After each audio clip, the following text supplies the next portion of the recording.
বৰপেটাৰ নলিগাঁৱত তিনিদিনীয়া বিস্তীৰ্ণ মাংগলিক কাৰ্যসূচীৰে অনুষ্ঠিত হৈছে বিশাল ধৰ্মীয় সমাৰোহ।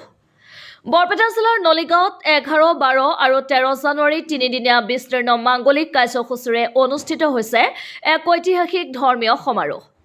সম্প্ৰতি বিশ্ব শান্তিৰ দোৱা উপলক্ষে আয়োজিত ইজতেমাত বিশাল জনসমাগমৰ পয়োভৰ হৈছে। উল্লেখ্য যে ইজতেমা ময়দানত হাজাৰ হাজাৰ ধৰ্মপ্ৰাণ মুছলমান সম্প্ৰদায়ৰ লোকৰ উপস্থিতিয়ে এক উলহ-মালহ আৰু শান্তিপূৰ্ণ পৰিৱেশৰ সৃষ্টি কৰা পৰিলক্ষিত হৈছে। ইপিনে আয়োজক সমিতিয়ে অংশগ্ৰহণকাৰী সকলৰ থকা খোৱাৰ লগতে প্ৰাথমিক চিকিৎসা সেৱাকে ধৰি সকলো প্ৰয়োজনীয় সুবিধাৰ ব্যৱস্থা কৰিছে। এই ধৰ্মীয় সমাৰোহৰ মূল আকৰ্ষণ হৈছে 13 জানুৱাৰীত অনুষ্ঠিত হ'ব লগা বিশ্ব শান্তি আৰু সম্প্ৰীতিৰ বাবে আখেৰী দোৱা প্ৰাৰ্থনা।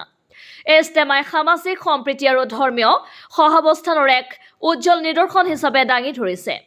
লগতে বিভিন্ন ধৰ্মীয় আৰু আধ্যাত্মিক বক্তব্যৰ জৰিয়তে উপস্থিত ভক্তসকলে জ্ঞান আহৰণৰ সুযোগ পাব বুলি মঞ্চস্থ কৰা হৈছে। স্মৰ্তব্য যে বৰ্তমান সময়ত বিশ্বজুৰি বিৰাজ কৰা অশান্তি আৰু সংঘাতৰ পৰিপ্ৰেক্ষিতত এনেধৰণৰ শান্তিৰ বাৰ্তা বহনকাৰী অনুষ্ঠানৰ প্ৰয়োজনীয়তা অপৰিসীম বুলি সচেতন মহলে ধাৰণা কৰিছে। সেয়া 13 জানুৱাৰীত অনুষ্ঠিতব্য আখেৰী দোৱাত বিশ্বৰ সকলো মানুহৰ কল্যাণ আৰু শান্তিৰ বাবে প্ৰাৰ্থনা কৰা হ'ব। এই বিশেষ প্ৰাৰ্থনা অনুষ্ঠানত অংশগ্ৰহণ কৰিবলৈ সকলো ধৰ্মপ্ৰাণ লোকক আহ্বান জনাইছে। বৰপেটাৰ পৰা প্ৰদীপ কুমাৰ চৰকাৰৰ ৰিপৰ্ট, টিভি লাইভ নিউজ। ইজতেমাত মোৰ এনেকুৱা ভাল লাগিছে, মোৰ জীৱনত আজি মোৰ ইছলামত দাখিল হোৱা 9 বছৰ 7 মাহ 12টা দিন হ'ল। সকলো ধৰ্মভাৱতকৈ আমাৰ ইয়াত মোক বেছি ভাল লাগিছে আৰু এইকাৰণে মোৰ ভাল লাগিছে আৰু খুব মই খুচি।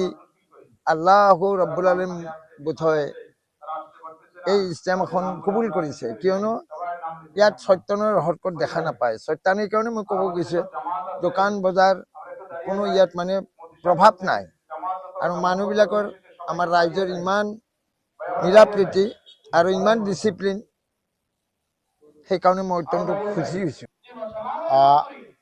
আজি আমাৰ ভক্তদবা অঞ্চলৰ নলিগাঁৱত বৰপেটা জিলা ভিত্তিক এখন ইজতেমা হৈ আছে। 11 তাৰিখৰ পৰা 13 তাৰিখলৈকে ইজতেমা। অহাকালি অৰ্থাৎ 13 তাৰিখে দিনৰ বেলাত আখিৰী মুনাজাত হ'ব। ইয়াতে ইছলাম ধৰ্মাৱলম্বী লোকসকল আহিছে, ভাইসকল আহিছে, বিভিন্ন ঠাইৰ পৰা তেওঁলোকে আহিছে।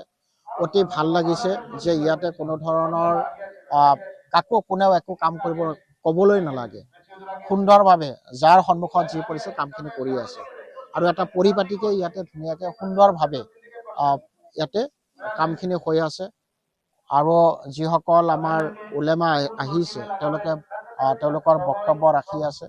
বৰ্তমান সময়ত মই আপোনালোকৰ যোগেদি এটি বিশেষকৈ নৱপ্ৰজন্মৰ যিসকল যুৱক আছে, যুৱক বন্ধুসকলক মই আহ্বান জনাব বিচাৰিছোঁ যে আপোনালোকে মোবাইলত ব্যস্ত নাথাকি অন্ততঃ এই মজলিছত আহক,